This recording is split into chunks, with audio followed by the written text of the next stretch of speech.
Once upon a dream I found standing up the floor for loud. When I tried to come about, the crowd around began to shout. Don't get sidetracked by the rumors, the truth will stand above them. Keep your gift upon your heart.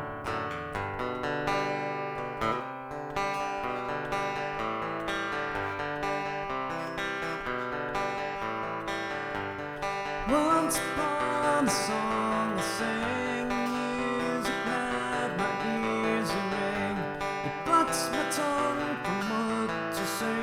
I marched alongside anyway.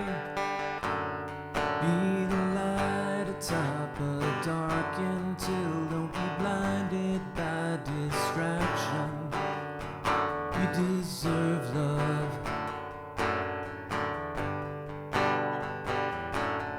At the center of attention is a lion and a tamer, but who will win?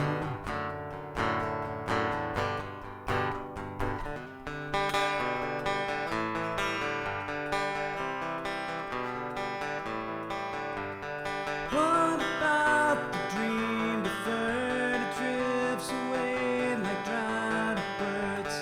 Tap the beat to match the band. Be the joy, the happy hand. Don't forget to set examples. Be the man you ought to be. Stand up straight and cut your hair.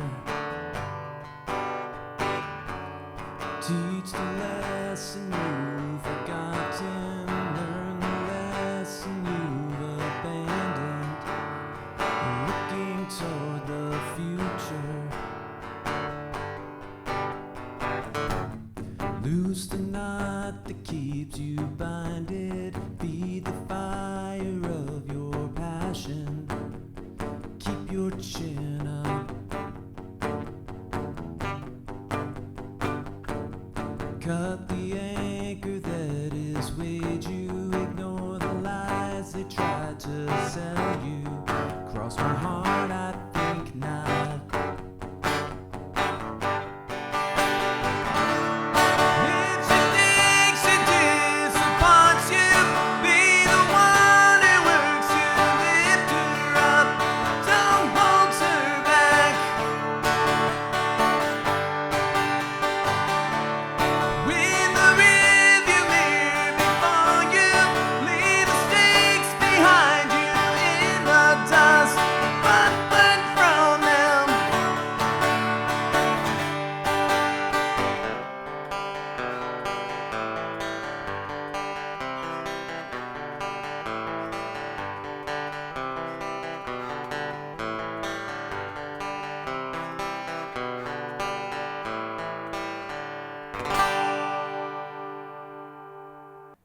Next song I'm going to play is a song that I wrote in 2020 during COVID and a lot of political and cultural unrest, and it's called Take It Back.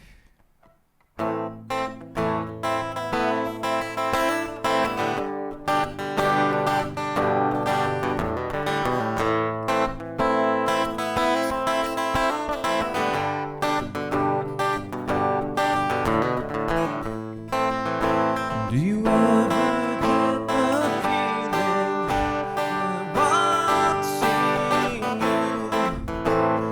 Wonder what's the meaning, the power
That song is actually where the title, or I kind of call it the title track of the new album, In This Moment.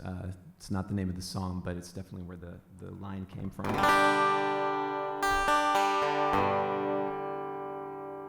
The next thing I'm going to play is an older one.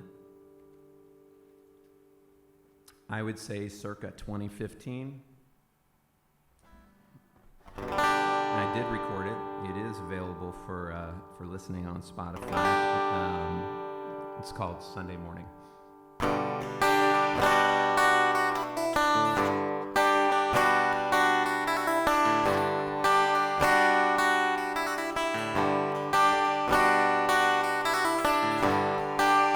Perfect part of me, broken part of me. Balance out, making one come true. Pick me up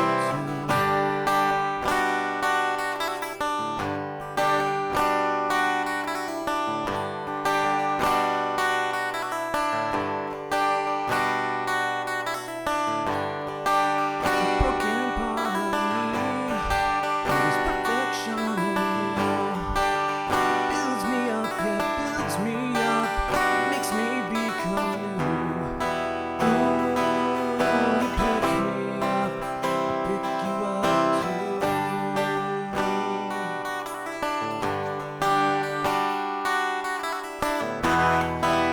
And even when the lines are blurred, find a way, we hold on tight. We face the day, we face the night, we face the fight.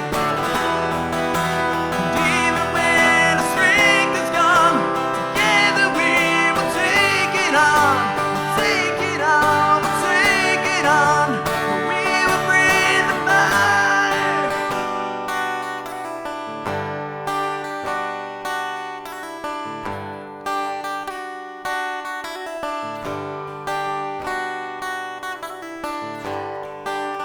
Broken part of me is perfection in you. It builds me up, yeah, it builds me up, it makes me become new. Pick me up, pick you up too. Perfect part of me is broken part of you. Build me up, yeah, build you up, make you become new. Pick you up, pick me up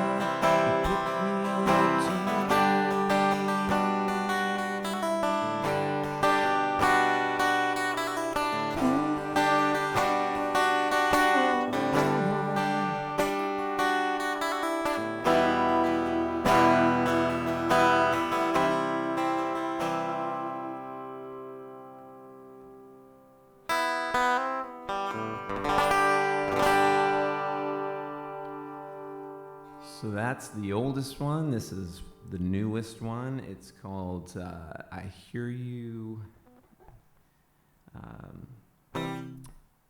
And it's brand new. Played it once. Let's give it a shot.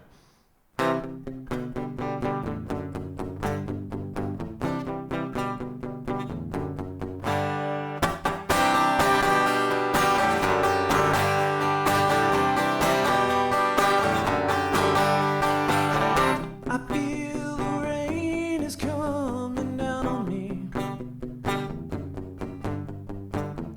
I feel the wind blowing over me.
cold cutting right through me.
I got one more.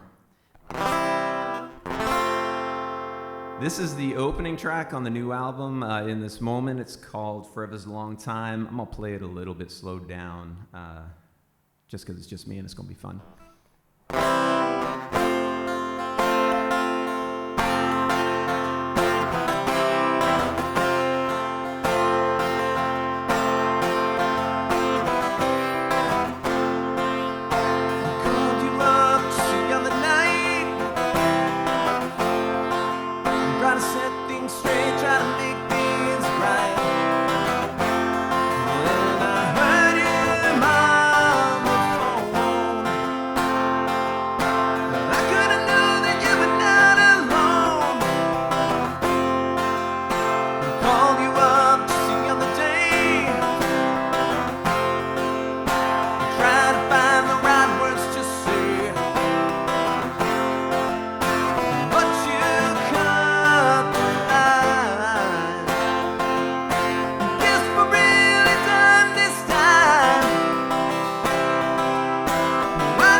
Welcome to the Pop Off Podcast.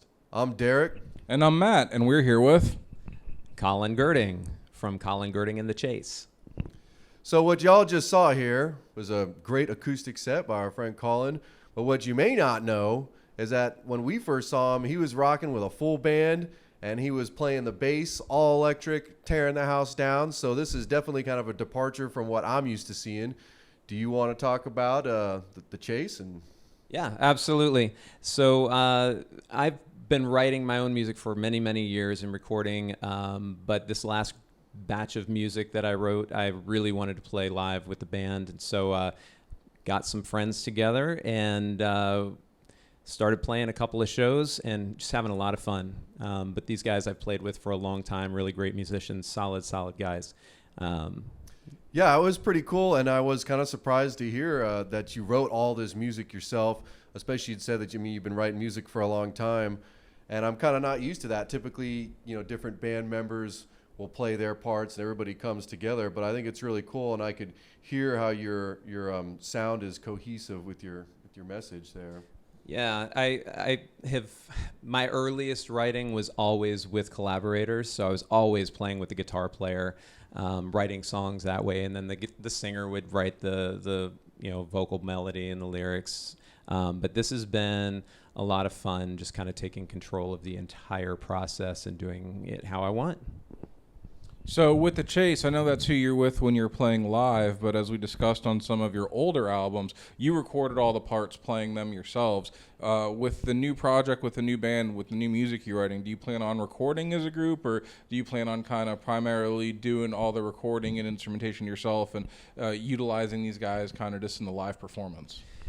Ideally, I'd love to have the guys play with me because they're better. I mean, Johnny's a far better piano player than I am. Mike is a way better guitar player than I am. And Earl, I can't play drums. So Earl actually played drums on the album cool. with me. So, when we finished, I said, hey, man, you want to play some of this stuff live? And he said, heck yeah. So that's what we did. Very cool, very cool. Yeah, I mean, when we saw the group play, that's just how we thought you guys always performed. You sounded great, but hearing, the stripped-down acoustic version was a nice change of pace for us. We really liked it. Thank you, yeah, and that's how the songs were written originally, and then you just start imagining the layers that can go on top and how it can work, and I just start playing on the computer and see what comes of it.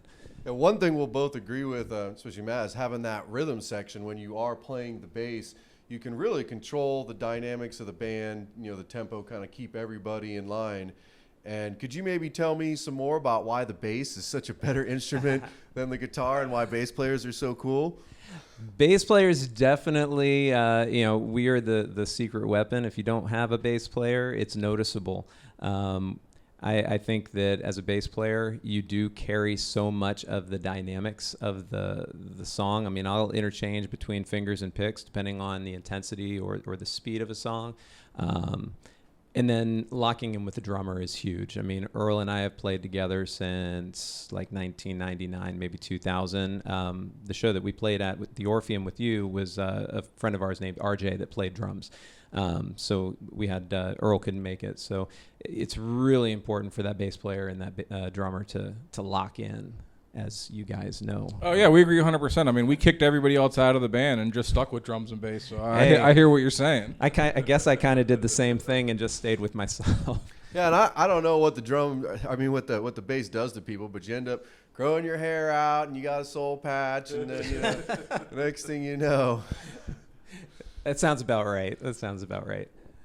So I know you mentioned you've been recording for a long time, and we talked off camera a little bit how, back in the day you used to have to go into studio, rent time out, do it. And now you're doing everything yourself from your home. Yeah. What type of setup are you using? Are you just using like a direct inbox into like a DAW system, or what are you doing it? I just use a direct box and then record and mix in Logic. I used GarageBand for my first two solo experiments, and then I graduated and got the big program in Logic. It's just like using GarageBand. So if you've ever used either one, I mean, they're virtually interchangeable. Just Logic has way more that you can do.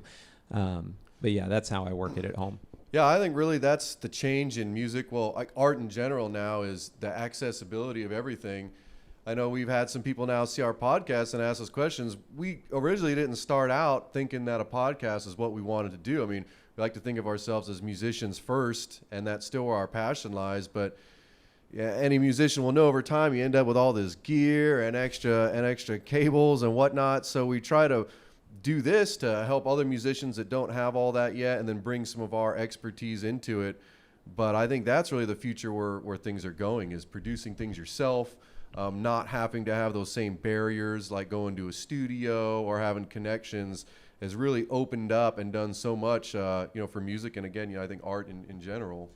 Yeah, I totally agree. I think the accessibility has changed everything. I can't imagine at 14 what I would have done if I had, the ability to record all of my music at home and distribute internationally, is basically.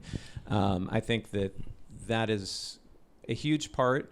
And what I was mentioning before we were off camera, that we lose a little bit because we can record and distribute internationally now. We lose a little bit of that local feel.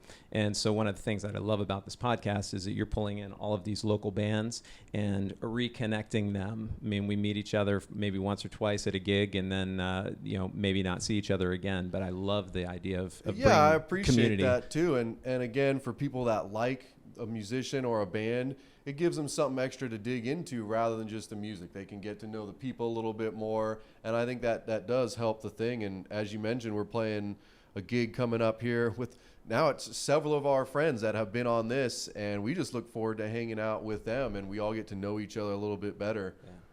And I really think you hit the nail on the head, with the biggest change being not only how easy it is for people to record, but really the distribution and get your sound out there. It's great that you can get your recorded work out there on all these different platforms and make it available, but nothing is quite like seeing a band do it live. Like when you go see a live show and you really connect with their music and you connect with, the performance, like you're a lifetime fan, man. Like you're going to follow those people, you're going to buy their merch, you're going to go see them again. And I feel like you don't quite get that same thing hearing, a newly discovered track on Spotify, or like getting a YouTube recommendation. Like you might like it a little bit, but it's not quite the same. So, we're real big on performing live. We tell people, that come and do the show, like, hey, pretend like it's a live performance, because we want to capture that energy as best as possible. But it is funny to see these, bedroom musicians now that produce all this work, but will never go out and like play it in front of people. So it is cool seeing the guys like you that are, kind of taking advantage of a best of both worlds type situation. Yeah, and I will always be a performer. I mean, I've done that for 30 plus years, and I absolutely love it. It's hard to get away from. Something that's nice too about in the future of things, I think it was maybe the second song, Take It Back, where you had mentioned there was some COVID stuff there. And I always think it's great when artists can put some of themselves into politics or current events, regardless of the position, because whatever art you make, people will come up with their own interpretation of what you're doing. But just the fact that you're able to do that and mention those things without having to worry about some gatekeepers or not being able to get into a studio or have it published, you can just do it yourself. It can be a funny song, it can be a serious song. Yeah, COVID obviously impacted everybody differently. For me, as a professional educator, I was no longer at school and I was at home with a lot of extra time. So I wrote a lot of music, and at that same time, as everybody probably remembers, there was a lot of political upheaval maybe. There were challenges, there were marches and all of that, and that's what prompted me to write my first two songs, actually the first two songs I played here today. This album, this is your newer work. Yeah. You mentioned that some of it you've been writing for a while, some of it's newer and older. Do you want to talk about that a little bit? I mean, the direction that you've gone and how you've made this stuff? Absolutely. So we were just talking about Rush. I'm a huge Rush fan. In January 2020, my heart broke when Neil Peart passed away. He was the greatest. I probably listened to nothing but Rush, and I'm not even exaggerating, for 10 months. And from that point, I started thinking, well, let me listen to the bands that influenced Rush. So I listened to all of Led Zeppelin. I listened to all of The Who's work. I listened to The Police, which I loved. And then I got into a whole lot of 80s and 70s songwriter type music. And that's what really inspired this particular album. all of the songs kind of are inspired by the songwriters of really the 70s and 80s rock and roll alternative, a little bit like The Cure, Echo and the Bunnymen sometimes, especially with all the keys that I had in there. It definitely has a jammy sound. It's just good old-fashioned rock and roll. You've got your different band members, like you mentioned the keyboard players and such. So it does sound pretty good, and I hear where you're coming from on that. Yeah, with when I was putting the band together, the drummer and the guitar player were super easy because I played in a band with them 25 years ago. So that was a no-brainer. But the keys were so important. I had to have a key player. And Johnny's the only one that I knew. And so I shot him a text and said, hey, I got this thing going. I want you to be on it. I'm going to send you the music. And, of course, when a friend sends you music, you're like, oh no, is it going to be terrible? And he texted me back like a couple hours later, and he's like, I'm in. This is great. Love it. So I was thankful for that, because I don't know what I would have done live without the keyboard. I think it's such an important sound to what we're doing here. Now, since we are on the topic of distribution, for the people that liked your performance for today, where is the best place for them to connect with you and enjoy some more of your work? Where is the best place to stream or download or better yet, purchase some of your material? I do have a store, and we'll post that link here later, where I've got T-shirts and I've got CDs and I've got the vinyl that is pressed vinyl, not cut. I'm really proud of it. It sounds awesome. Those are all available, but of course it's all available on Spotify, Amazon Music, Apple Music, all of the biggies. And is it just under your name, just under Colin Gerding? That is correct. Yep. I've got 3 albums under Colin Gerding. I've got a number of other albums under different projects that people could probably dig up if they tried really hard. And it's great music. It's just very different from what I'm doing now. Okay. Yeah. One more thing I want to mention here is I see the bird up there. Yeah. I'm a fan of birds, or you're a fan of birds. Is there any story here with that picture? Or? Yeah, I don't know what it is. I think it's just the freedom of flying that I love about bird symbolism. I got a lot of bird tattoos, but that particular bird was a crow that was just chilling on a wall in San Francisco. Was walking down to the beach with my daughter on vacation, and it's just facing the Pacific Ocean, and there's nobody around. The sky is gray, and just captured the perfect moment. And the title kind of fits there too. Yeah, I can see it. I mean, birds, for some of you, I feel like you can just understand them a little bit better. He's looking at the ocean, or they're, they want your French fries or whatever it is. But birds are great, and then they're not always aggressive. They just fly off if they don't like you. Exactly. Yeah. Very cool. Well, all right, Colin. I guess that's probably it. I do hope to have you back someday, though, Yes. with the full band experience and show these people what it's like when you're rocking their socks off. Absolutely. But anyways, thank you very much. Yeah, absolutely. Thank you. Appreciate it, guys. Thanks again for coming on. It was a great performance. We really enjoyed having you, and we can't wait till the next time. Thank you so much. We'll do it again.